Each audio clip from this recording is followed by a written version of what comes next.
Mesdames, Messieurs, bonsoir. Voici les titres du journal. Il court le temps vers les grands examens officiels 2021.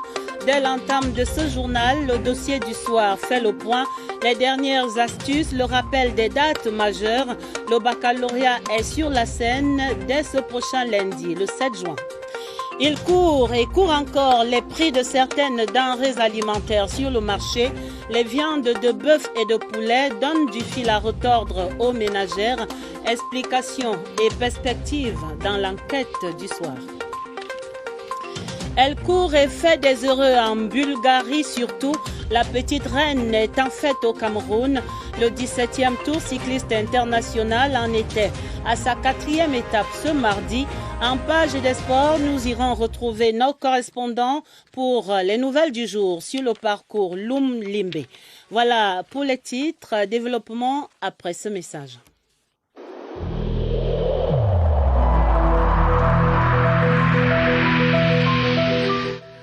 Je vous exhorte de nouveau à porter vos masques, à vous laver régulièrement les mains et à faire appel à un médecin ou à tout autre personnel de santé au cas où des symptômes apparaissent. C'est le seul moyen de préserver les vies et de freiner la propagation du virus.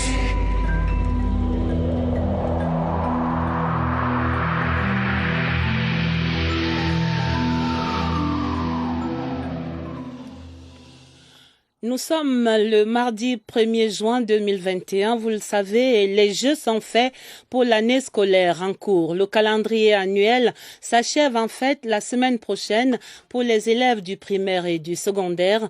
Le dossier du soir va faire le point de ce chronogramme jusqu'aux examens officiels.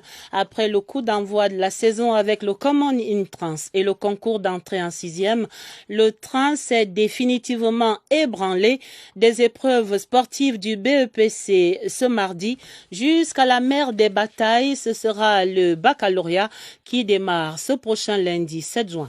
État d'esprit au sein de la communauté éducative en quelques chiffres, c'est avec Agnès Solange à Bessolo. Plus d'1 million de candidats inscrits aux 27 examens et concours officiels des enseignements secondaires au Cameroun. Alors que le programme scolaire est couvert à 85% actuellement, l'on observe une reprise efficiente des cours dans les régions du nord-ouest et du sud-ouest grâce au déploiement du Distance Education. Relativement avec l'enseignement primaire et maternel, près de 600 000 candidats sont inscrits aux examens officiels. Nous sommes pratiquement à plus de 95% de couverture des programmes et nous avons encore un mois. Et nous pensons que l'année scolaire en elle-même s'est vraiment bien déroulée, contrairement aux années précédentes. Il y avait beaucoup plus de sérénité dans les régions du nord-ouest et du sud-ouest. Ça veut dire qu'on peut régulariser désormais l'année scolaire comme elle était auparavant. Dans le sud-ouest et le nord-ouest, les candidats aux examens officiels ont été enregistrés dans tous les arrondissements, ce qui n'était pas le cas en 2020. Des mesures spécifiques ont été prises pour la sécurisation des centres d'examen dans ces deux régions. Le dispositif logistique aussi est prêt. Et vous venez de l'entendre, ce sont donc environ 1 million de candidats qui sont ainsi sur le pied de guerre pour les BEPC probatoires et baccalauréat 2021. Ambiance très studieuse dans les classes de révision, comme le constate dans cet établissement visité ce mardi notre reporter Daniel Menanga. Mise en condition progressive pour Djacha et ses camarades, chaque cours spécial est un pas vers l'examen. Je me sens bien. Le matin, on se lève, on se lave et on vient en classe étudier. Chaque matin, on va à la chapelle pour prier avant de revenir en classe. On apprend puis on va au réfectoire pour manger avant de revenir continuer. À la Christian Comprehensive Secondary School, c'est stage bloqué pour les GCO et A-Level. BEPC et baccalauréat sous système anglophone. On prend les révisions des examens passés et des autres concours. Et cela nous aide beaucoup pour la préparation pour notre examen final. Nous assurons aussi que nous avons recensé des questionnaires d'autres établissements afin de traiter les épreuves. Et quand ils ne sont pas en révision avec le prof, les classes se constituent en plein air et toujours dans le souci du respect des mesures barrières. Malgré la pandémie à coronavirus et ses défis, les stratégies d'études produisent des résultats dans cet établissement à régime internat. Plus de 80% de réussite à la session 2020 dans les GCO et A-Level. Et voici cette même préoccupation qui revient à chaque saison. Comment donc aborder avec sérénité ces examens officiels? L'angoisse et le stress s'installent dans l'esprit de certains candidats, surtout chez ceux-là qui ont attendu ces derniers moments pour tout assimiler. Des erreurs et bien d'autres qu'il faut absolument éviter, selon certains enseignants rencontrés par notre reporter Sidoine Monkam. Voici quelques conseils et quelques astuces. Les officiels ont une attitude singulière en ces veilles de composition. Stress, angoisse et même des difficultés de concentration. Chacun d'eux cherche la bonne formule pour rester zen jusqu'au jour J. Il y a toujours ces peurs, c'est naturel. Mais ce que nous disons à nos élèves, c'est qu'il n'y aura rien qui va dépasser ce que vous avez déjà appris en classe. C'est pour cette raison qu'on les dit de venir à l'école chaque jour. Parce que les dernières révisions, surtout après les examens blancs, vont beaucoup les aider. Maximiser les séances de révision des programmes scolaires en y associant des recherches personnelles, des efforts supplémentaires pour ces candidats qui doivent également éviter les dangers du surménage. Ils doivent beaucoup se reposer. Les enfants doivent s'organiser avec l'aide de leurs parents. Même les petits querelles de la maison, que les parents cessent à les faire devant les enfants. Une bonne préparation nécessite aussi une bonne discipline et de la concentration. Cette quiétude limiterait d'éventuels égarements, des erreurs de dernière minute. Que les enfants cessent de tremper les pieds comme nous faisons dans le temps à l'université. Ils veulent étudier tout maintenant. Ça ne va rien les faire du bon. Avec le petit emploi du temps, vous révisez. Dès que la tête se sent fatigué, laissez. Les postulants aux examens officiels 2021 ne rêvent qu'à leur réussite. La bonne préparation reste le secret du succès. Et voilà qui est bien dit. À présent, la grande enquête du soir, nous sommes au cœur du panier de la ménagère tout au fond. Pour dresser ces constats, la viande de bœuf et du poulet est de plus en plus rare à cause d'une certaine inflation des prix sur les marchés. Le poulet d'1,5 kg, par exemple, se négocie entre 3 000 et 8 000 francs CFA. Le kilo de viande de bœuf, lui, est passé de 2 400 à 2 800 francs sans eau. Explication sur ces évolutions qui stressent les ménages. C'est une enquête que signe Barbara Padjama. Le poulet et le bœuf ont foulé au pied le panier de la ménagère. Leur carcasse est actuellement hors de prix. 2 400 francs le kilo de viande de bœuf avec os et 2 800 francs sans os. Une hausse de plus de 200 francs CFA tantôt. Les dernières réunions que nous avons faites au niveau du ministère du Commerce avaient demandé à tous les acteurs, dont la SODEPA, de maintenir le niveau des prix qu'on a depuis les 2 dernières années. Donc nous sommes effectivement surpris de voir que ce prix est en train de se modifier sur le marché. La surprise est vice-versa. Les consommateurs se plaignent, les bouchers aussi, qui crient à la non-fluidité de l'approvisionnement qui arrive du Tchad et du Soudan. Même si la SODEPA, elle, a gardé l'équilibre de ses services sur la balance. Nous n'avons pas du tout augmenté, même du franc symbolique, le coût des services que nous offrons à ces bouchers. Nous restons toujours dans les orientations qui ont été données par le ministre du Commerce au nom du gouvernement. 2200 francs CFA et 2400 francs CFA le kilo avec os et sang. Voilà leur contribution pour la ration. Et la volaille alors, qui pour déplumer l'inflation? On compte pourtant beaucoup de fermiers. Pour les lever, il faut avoir du poussin. Si vous n'avez pas du poussin, la ferme est vide. Alors vous n'avez rien à mettre sur le marché. Pourtant la demande elle est là. La solution penche autre part. La solution nécessite un accompagnement de l'État. Parce qu'il faut affréter les avions, par exemple, pour importer des œufs à couver, ou bien pour importer les poussins parentaux.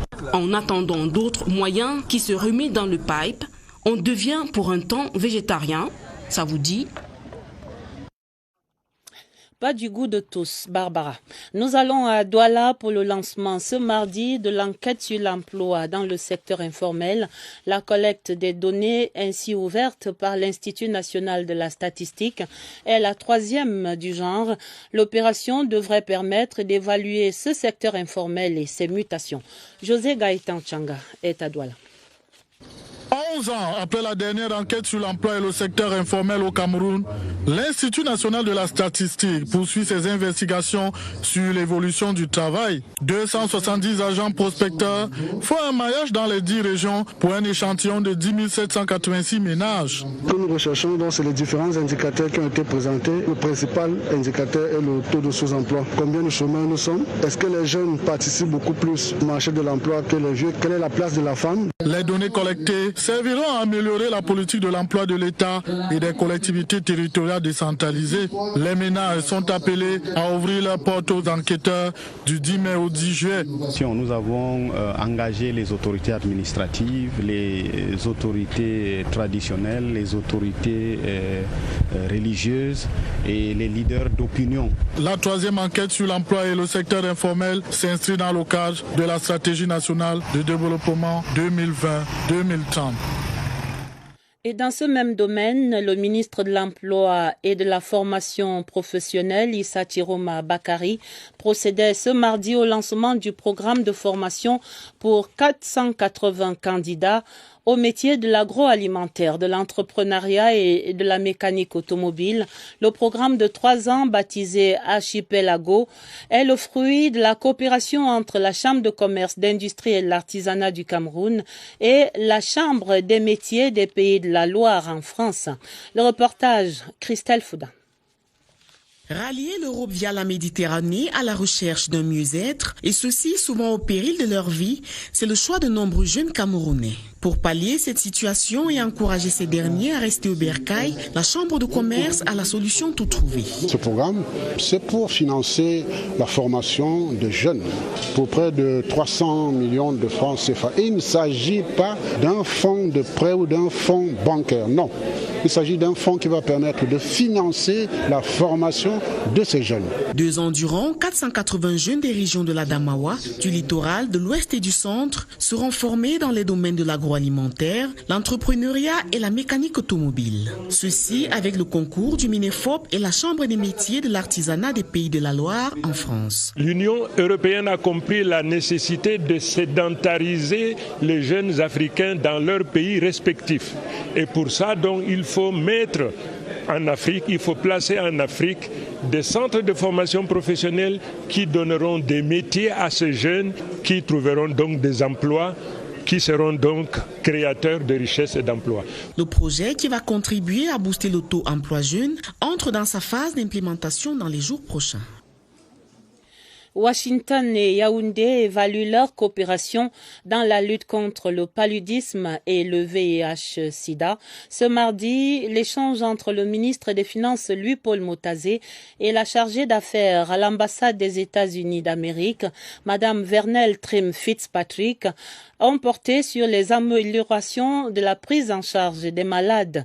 Ce sujet et d'autres encore étaient évoqués au cours de l'audience que la diplomate américaine résume ici dans une interview avec Cyril Kingé Mbépé.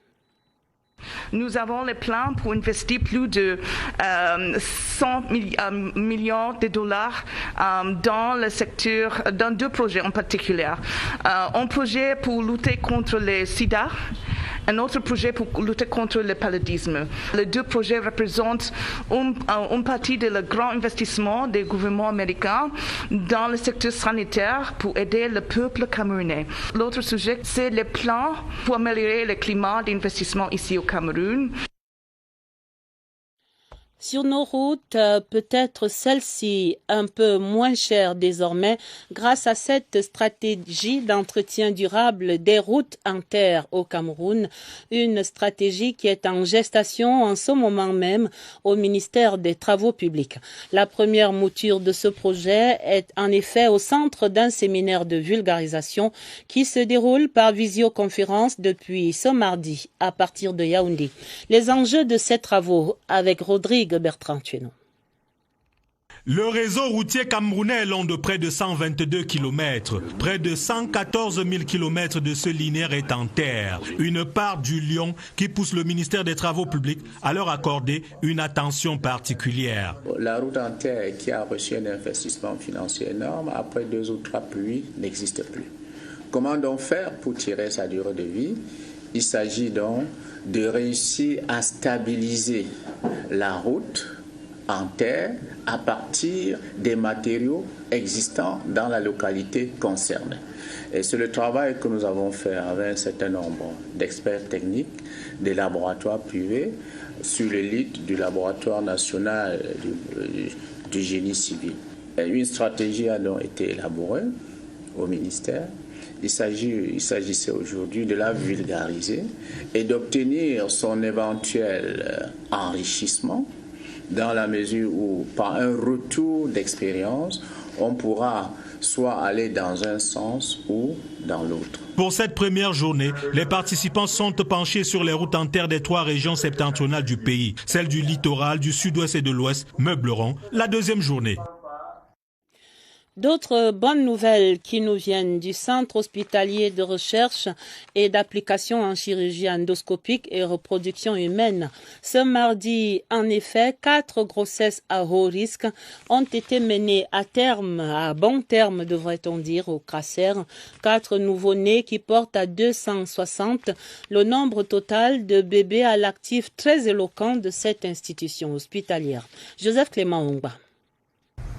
Le CRACER, qui assure près de 30 000 consultations gynécologiques par an, dispose également d'un circuit approprié de suivi des grossesses à haut risque. Conscience de la gravité, on oriente vers les différents gynécologues parce qu'il y a des grossesses à haut risque. Ce sont des grossesses qui sont susceptibles de présenter des complications. Avec 6 blocs opératoires, des laboratoires multifonctionnels, une maternité et d'autres commodités techniques, le protocole thérapeutique c'est à la cause. Nous avons des moyens paracliniques qui nous permettent de surveiller ces grossesses-là. Nous avons par exemple ici le monitoring, c'est-à-dire qu'il s'agit d'une machine qui permet d'évaluer le bien-être fœtal pendant que l'enfant est dans le ventre.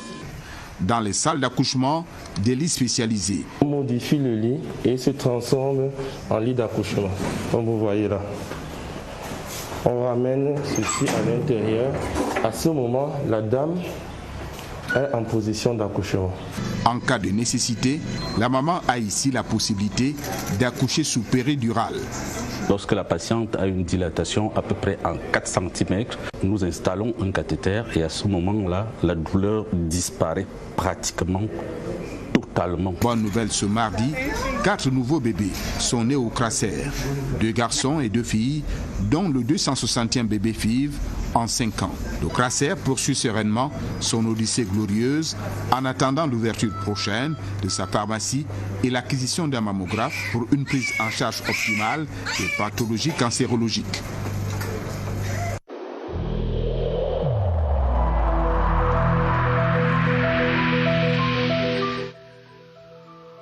Malgré nos efforts, le Covid-19 a endeuillé de nombreuses familles et provoqué de graves difficultés dans le fonctionnement de notre économie et de notre société.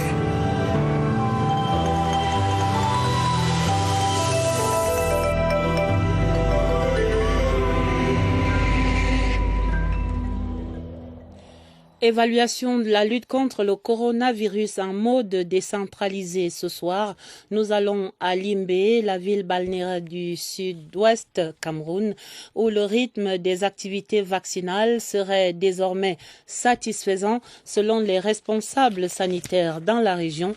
Nous allons voir cela ce mardi à l'hôpital régional de Limbé, où se trouve déjà notre reporter Évariste Eyenga et son invité.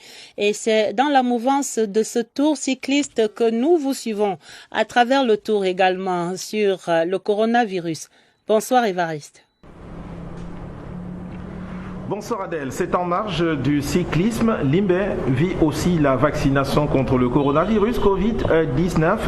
On essaye de le voir avec les responsables de l'hôpital général de cette zone balnéaire. Limbé, nous recevons Franck Zouna, il est médecin interniste.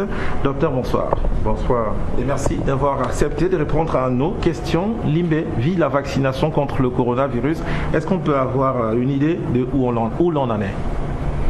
Le centre de vaccination de l'hôpital régional de Limbé a été lancé le 16 avril 2021 par le ministre de la Santé en présence du gouverneur et des autres autorités. Et depuis ce jour, nous vaccinons régulièrement la population et le staff du lundi au vendredi. Et c'est un processus qui se continue et tout se passe bien pour le moment. Quelques chiffres peut-être, combien de personnes vaccinées, le personnel médical? Nous sommes à peu près, concernant le personnel médical, nous avons à peu près 5% du personnel du centre de santé qui est vacciné. Et les jours à venir, nous comptons augmenter le nombre de personnels soignants. Merci à vous, docteur Franck Zouna, interniste dans cet hôpital régional de Limbé. Vous l'avez donc noté, la vaccination, elle avance à grands pas ici dans cet hôpital. Et un hôpital qui est situé dans une zone ouverte sur le continent, zone frontalière évidemment. Même les mouvements de la frontière sont aussi concernés par cette surveillance de l'épidémie. Auf le plateau. Merci Évariste et bonne suite sur le tour cycliste et le tour des nouvelles également sur cette prise en charge du coronavirus. À présent, la région du Nord-Ouest, nous allons vivre la gratitude du nouveau directeur général adjoint de la Société nationale des mines, la SONAMINE.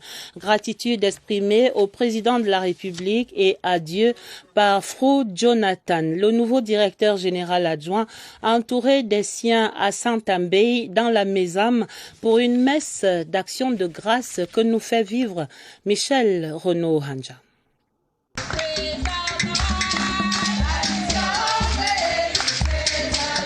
Fête à Santambey dans la Mésame. Fru Jonathan, fils du coin, nommé directeur général adjoint de la SONAMINE, est venu communier avec les siens. La messe d'action de grâce célébrée pour l'occasion a réuni nombreuses personnalités ainsi que des fidèles.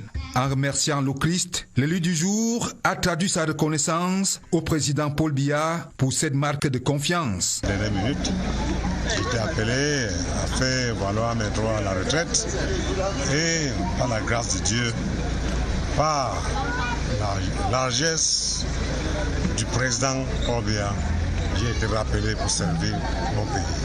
Ça m'a donné de l'espoir, ça m'a donné beaucoup de raisons pour dire merci à Dieu.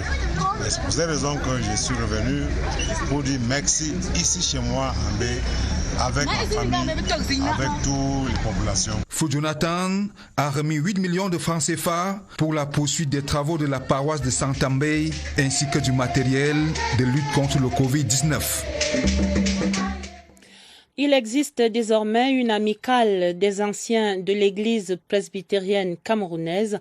Le bureau élu de cette nouvelle association était présenté dimanche au cours du culte de clôture à la paroisse Galilée à la rue Manguier, ici à Yaoundé. Le président de cette nouvelle association est le directeur général de l'Agence de régulation des télécommunications, l'ancien d'église Philémon Zozam. Étienne Pascal Azeg raconte la cérémonie. Oui, je le promets.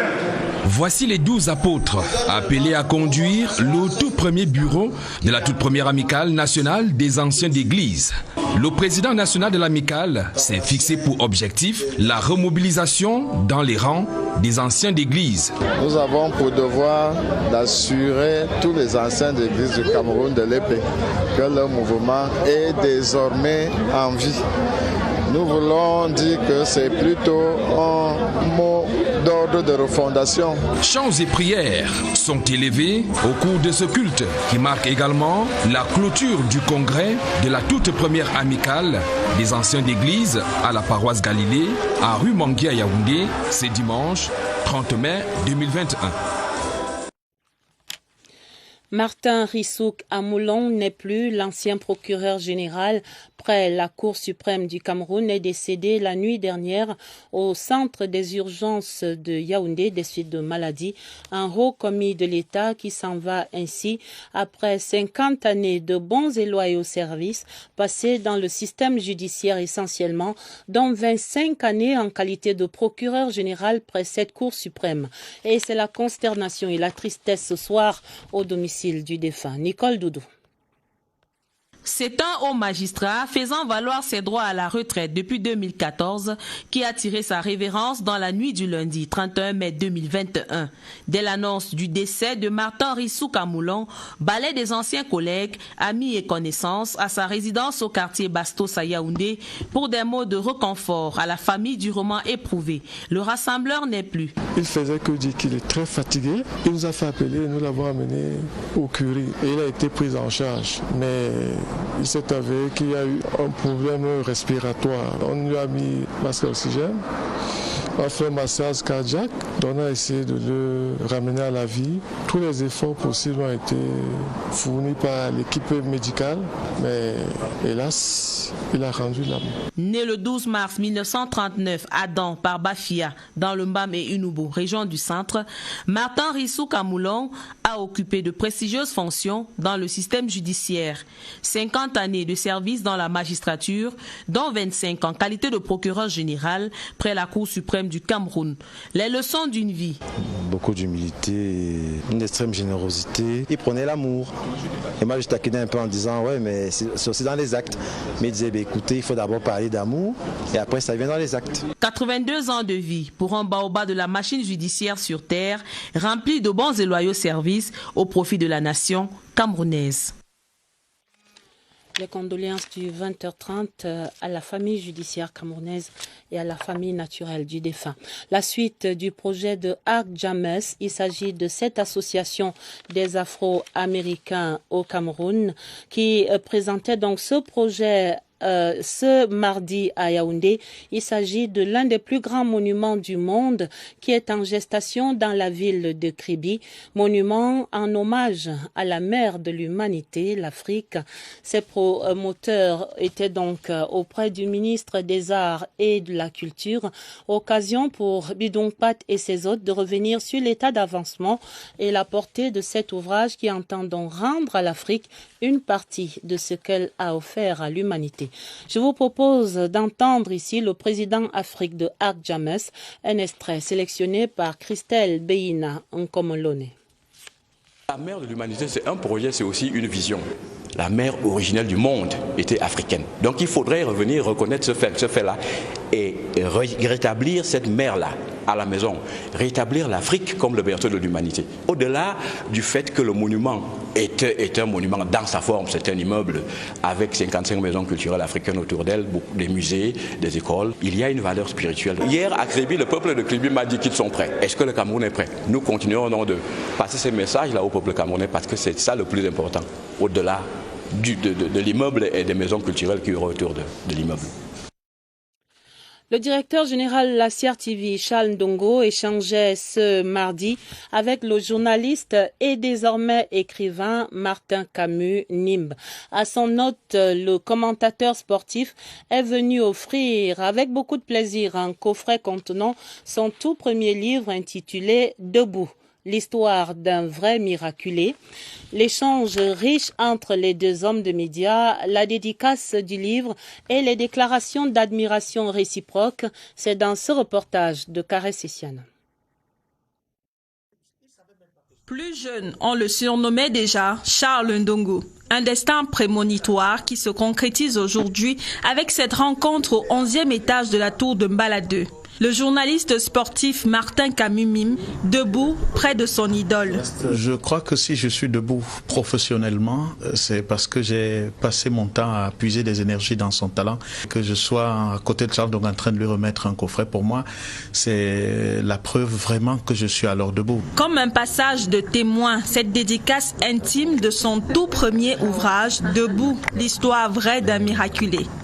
Une émotion partagée par le directeur général de la CRTV. Il est venu dire, dit-il, l'admiration qu'il a pour ma modeste personne, pour mon modeste parcours, moi je lui retourne une admiration égale, sinon supérieure, parce que formidable dans ses interventions, ce sont les introductions.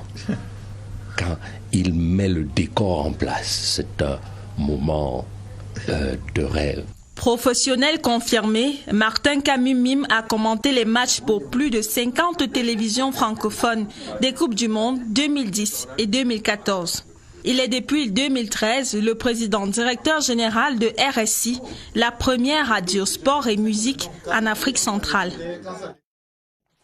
Félicitations Martin Camus et merci pour ce grand moment de congratulation mutuelle. La page des sports et on va mettre le compte à rebours en marche, plus que 7 jours maintenant et ce sera la fête du handball féminin africain à Yaoundé, la 24e édition de la CAN Senior Dames de handball et on nous dit que à 7 jours tout va pour le mieux sur le front des préparatifs. Ce mardi, le ministre des Sports opérait cependant les derniers réglages au cours d'une réunion dont Germain Noël et Sengue rend compte maintenant. Ce sera la première fois que la CAN handball se jouera à 12, un format qui oblige le Cameroun, pour l'attractivité et d'excellence des événements internationaux, d'élever le niveau. Toutes les dispositions ont été prises, nous serons prêts. Et comme l'a dit le ministre, notre équipe se prépare avec beaucoup de sérénité aussi, donc tout laisse croire que nous allons avoir une belle CAN. Les premières délégations arrivent ce mercredi. 3 sites d'hébergement ont été réservés. Des bus climatisés aussi, dont le modèle ici présenté pour le transport des équipes. Le président du Cocan Handball a prescrit la gagne à la FECAHAN. Monsieur le sénateur, vous recommandez de trouver le moyen pour qu'elles abordent la compétition avec confiance, envie de vaincre, détermination, fighting spirit, pour reprendre cette formule chère au président Paul Biya, et qu'elle puisse remporter le trophée à l'issue du match de clôture de la compétition. En ville, l'événement fait déjà l'objet des annonces. Le Cameroun et la Confédération africaine de handball discutent en ce moment d'une jauge pour la présence des spectateurs au palais polyvalent des sports. Vivement que cela arrive.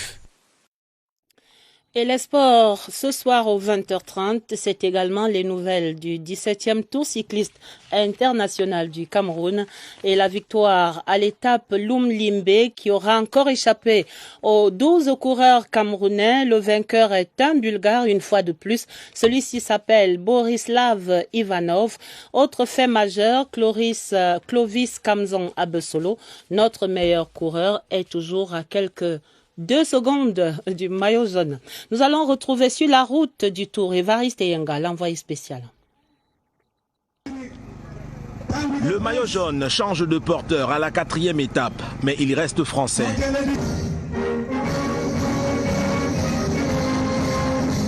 Alexandre Léonien de Martigues Sport Cyclisme est le nouveau titulaire de la meilleure performance au classement général.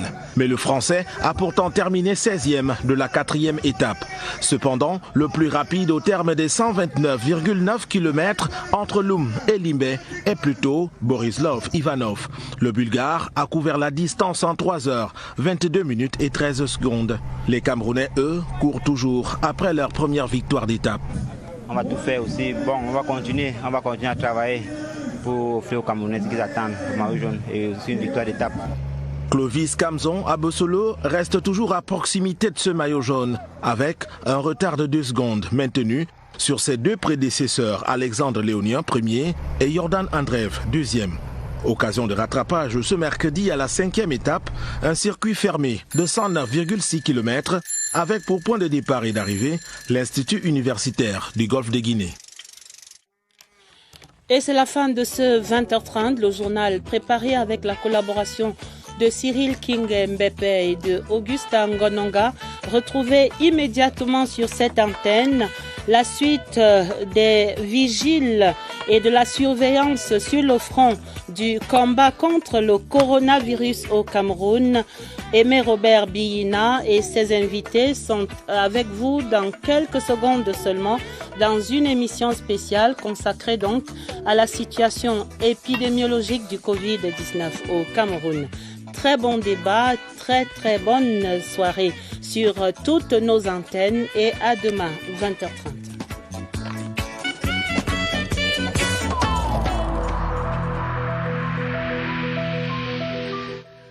Je vous exhorte de nouveau à porter vos masques, à vous laver régulièrement les mains et à faire appel à un médecin ou à tout autre personnel de santé au cas où des symptômes apparaissent.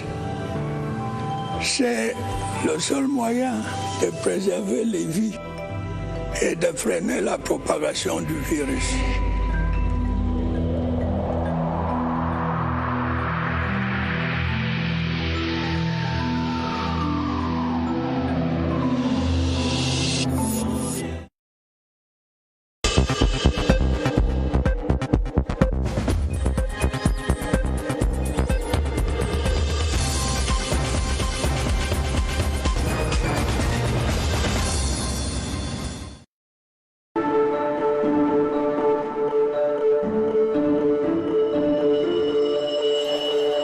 Bonjour mon frère, comment tu vas? Tu sais que tu es ma personne. Et toi?